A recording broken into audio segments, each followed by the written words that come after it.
Unit 2, page 17. Listening skills. Exercise 5. You will hear part of a lecture about studying history. Listen carefully and answer questions 1 to 3.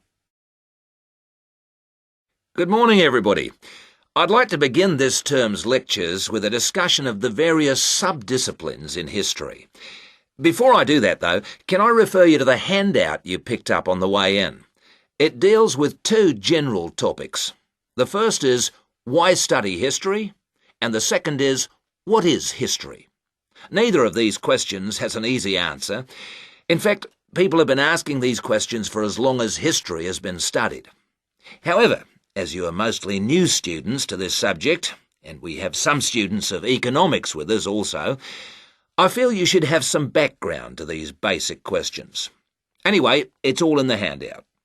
I might add that, for me personally, the most important reason for studying history is that I find it exciting. Our ancestors can remain, if we want them to, a mystery, a closed book, a blackness that we never see into, or we can come to know what motivated them and discover how that led to the world we live in today.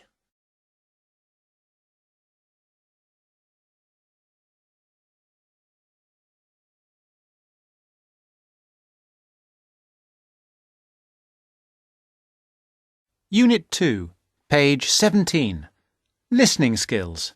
Exercise 9. Now answer questions 4 to 10. You who have chosen to pursue the study of history are very fortunate.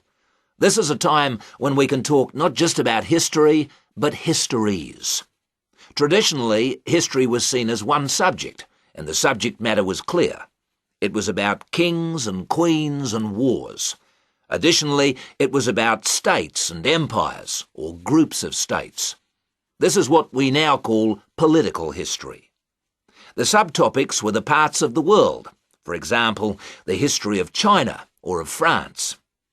History has moved on somewhat, and we can learn a lot about current views of history by looking at the proposed lecture topics in our leading universities. In fact, you'll see that even the simplest definition of history, that it is about what happened in the past, is up for grabs.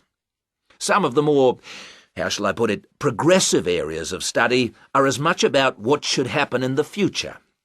One example of this is the field of postmodern history.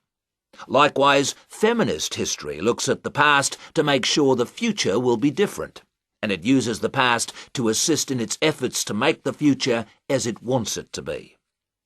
Somewhere in the middle of these two extremes lie a range of areas of study which have developed over the modern period, replacing the traditional idea of political history. These are by now mostly well established. You can study social history or economic history. Social history asks about the ordinary people and their lives, not just their daily lives, but their contribution to changes in our society.